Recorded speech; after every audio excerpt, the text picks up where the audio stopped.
Well, it definitely seems like there is really fun banter through all of you guys, the moments where you're all on screen together. What was it like shooting that, if you guys want to just go down the line, even for you guys finally seeing them all together in the suits? Well, we've made a number of these films with the individuals, or maybe two of them, but to have them all together was epic. I think that's a good word for it. Also, too, you spend so much time preparing for these movies and working on what the costumes are and the casting. So the first day that everyone was together on set in costume, it's inexplicable. I mean, I had chills. It was really great.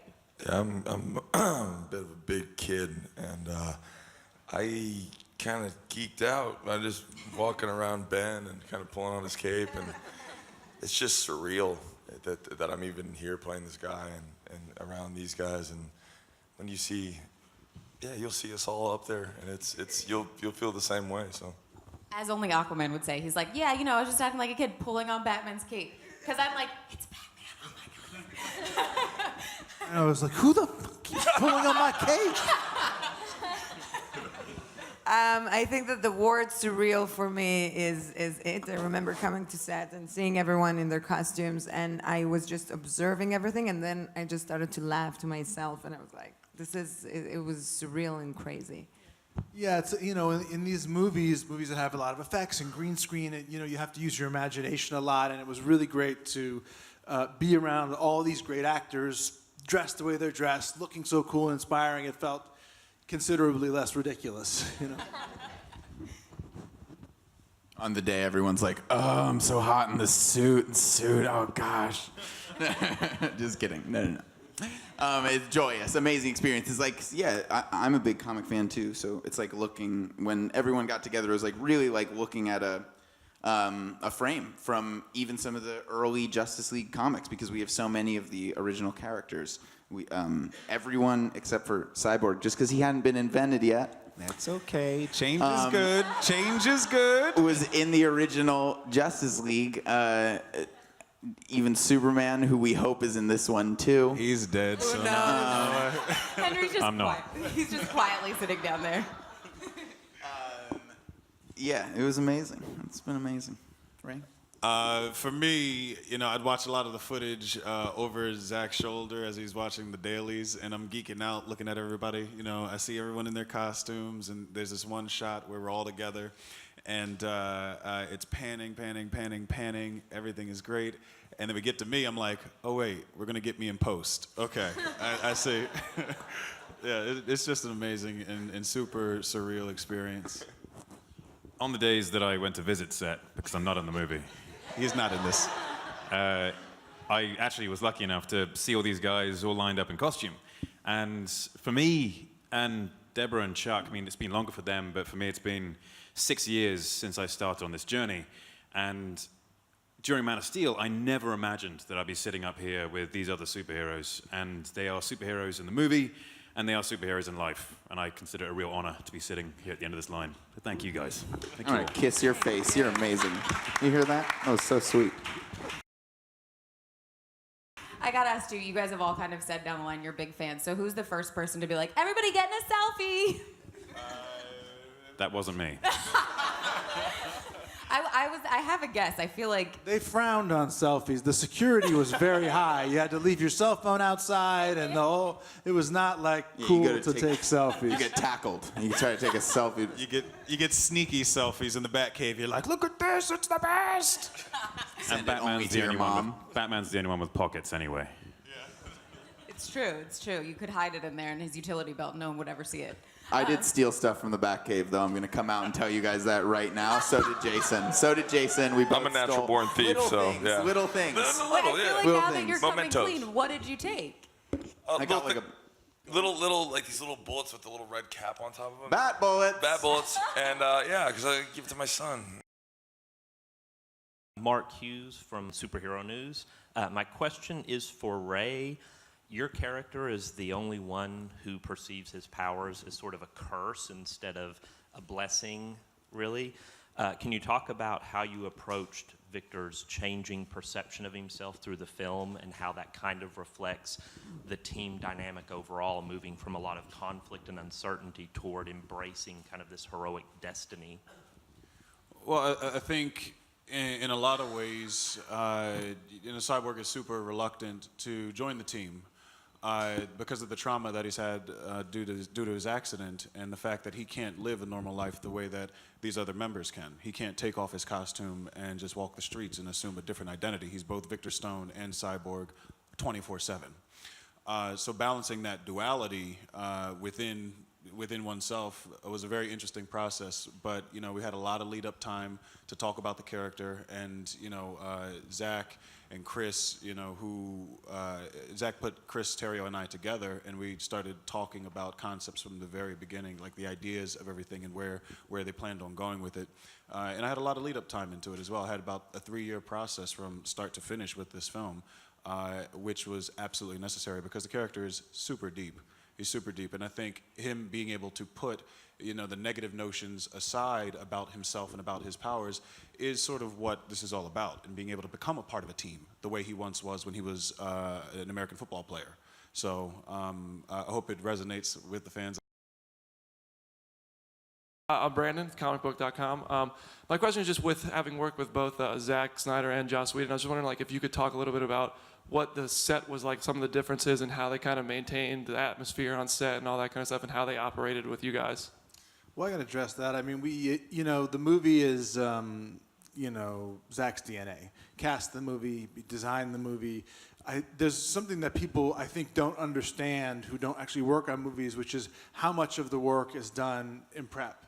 How much, the casting, the sets get built, the story is written, the ship is, in essence, sailing. I found as a director, you could maybe change 10%, 15% or something kind of on the day. So you really had Zack's, ship set sail for us, and we were fortunate that when Zack was not able to continue, we got really lucky in that we got a guy who's very accomplished in his own right, and particularly in this genre, and he kind of sprinkled some of his fairy dust on our movie and finished it. And I don't think there's any way to go back to me and I look through scenes and go, that's a Joss scene, that's a Zack scene. It was more, they were both working together toward a common goal. Debbie would know better than I would, certainly, but I got the sense that Joss was working from what he had discussed with Zack before he stepped in. And for you guys up here, obviously, they've all kind of said how long of a process it was, and then having 2 directors working on the film. Can you talk about that a little bit? Just making sure that the vision that you guys had from the beginning, that you wanted as fans and for us as fans to see, finally came together. Yeah, I mean, listen, I think for us, this whole thing is so bittersweet because we have been working on this franchise for the past, almost 8 years when we started developing the script for Man of Steel. And then we moved on to BVS, and also Zack developed the story for Wonder Woman, which was leading up to the point of Justice League, where these characters were finally going to come together. I mean, this was a really great hero's journey, and a journey for these characters to be the characters that they are today.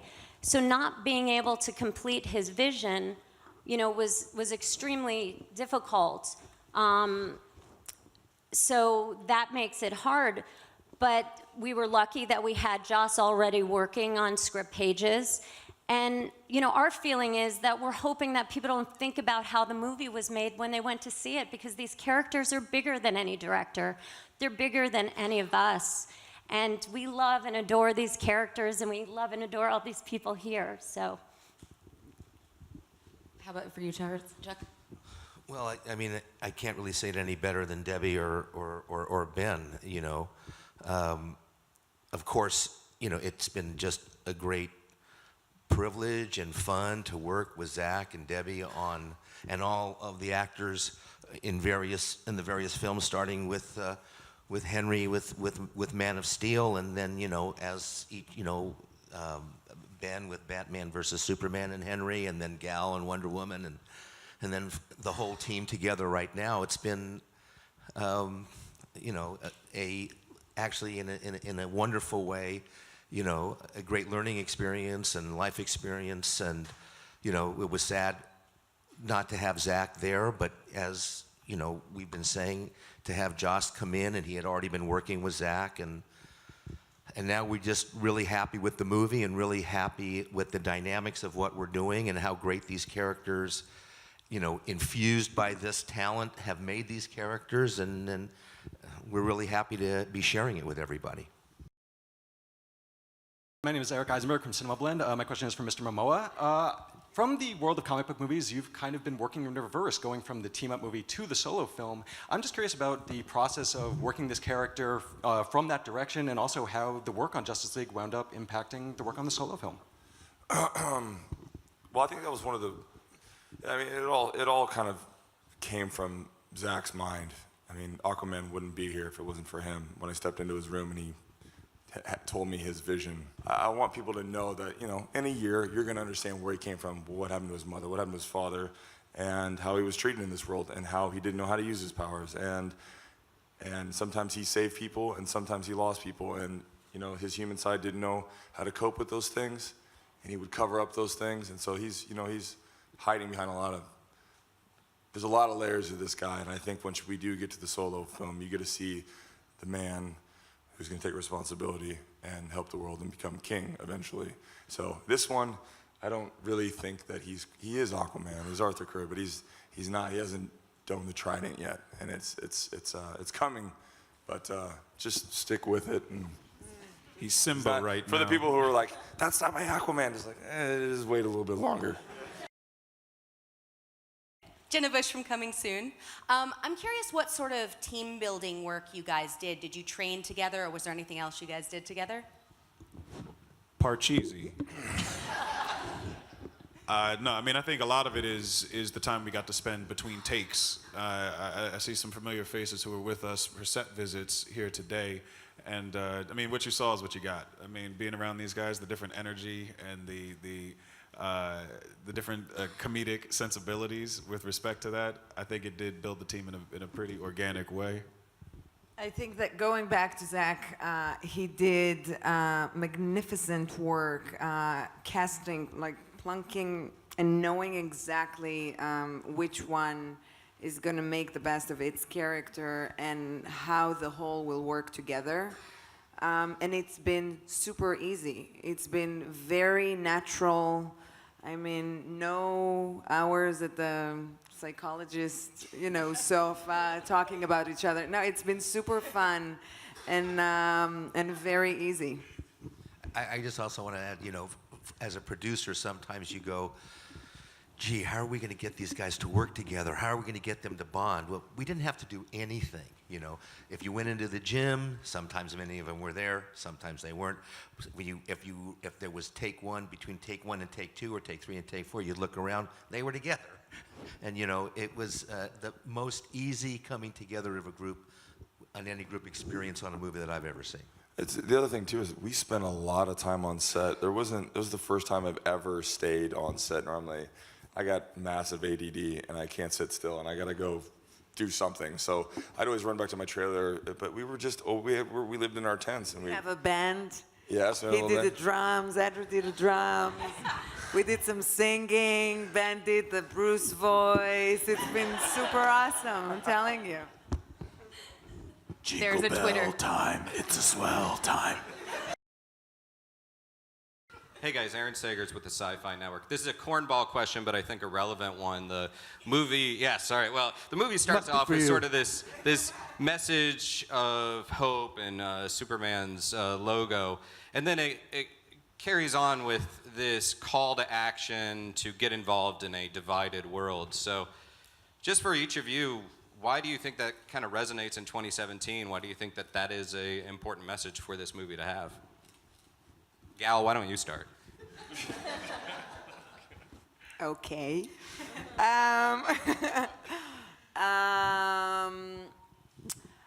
Okay, I have something. So in the real world, we don't fight monsters. We don't have aliens attacks, right? It's us creating the problem. And I think that it would have been wonderful if somehow us, human, could get together and come together and just be and do good to each other and try to make the world a better place. I'm giving you a cheesy answer right back at you, but I mean it from the bottom of my heart.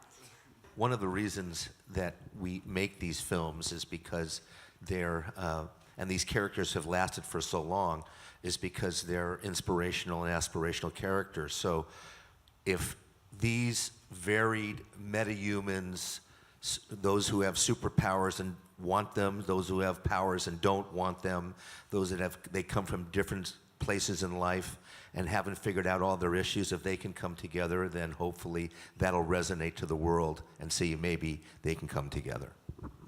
Well, and I think that's the thing, at least for me, that has always been so awesome with comic books, is you can approach things that may be a little bit hard to talk about or a little bit difficult to talk about as a group and talk about them in the comics, and then you get these superheroes who are portraying that. And honestly, it's one of those things where you see it on the screen and you're like, if it makes you do anything, even a little bit more that makes you feel like a superhero, then they did their job. So yeah, and it's inspiring to see people with so much power who could go in a different direction and go toward the negative side. It's great, and it's important for us to see people with power doing good, and hopefully that'll inspire other people who have power to continue that. Rob Case here from screenrant.com. This question's for Ben. Bruce has gone through a lot getting to this point and has kind of overcome and changed his perspective and succeeded in assembling these godlike beings for the greater good. But now Bruce is in a world where he sort of relies on godlike beings, maybe to fight godlike beings. How does he cope with that going forward? Well, you raise an interesting point, which is that Batman, who is by nature not necessarily antisocial, but pretty private, a loner.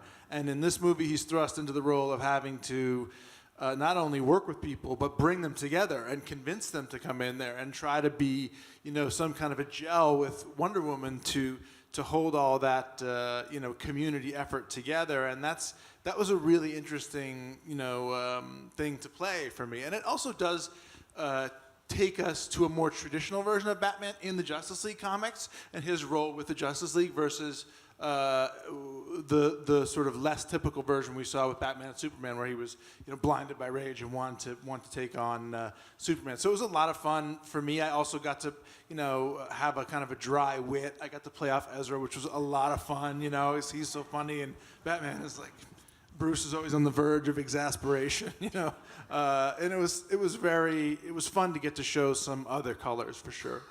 Watching the team dynamic as characters is one of my favorite things about this movie, because superheroes are all just reflections of the human psyche, human personality traits, just personified and made grander. So everyone who's watching this movie will have something they can associate with when it comes to watching each one of these performances. And everyone watching this movie is going to identify with the differences between characters and the similarities between characters as well. I think these guys really, really nailed it when it came to their interaction or their lack of interaction. And ultimately, all having their eyes on the same goal, but just having no idea how to get there, which I think a lot of viewers will be experiencing in life anyway. And these guys smashed it, knocked it out the park. And Henry looks great in dream sequences and as a corpse. True statement. Fact. Really good. And if Superman had that porn mustache in the last movie, I think he would have won a lot quicker. Just one last question for all of you guys. What do you hope that the fans walk away feeling when they go and see the Justice League? If you want to just go down the line quick. I want them to want to see Justice League too. I want them to enjoy this historical moment. They've waited a long time. Yeah, it's a beautiful, amazing story. I want them to go back and watch it with more people.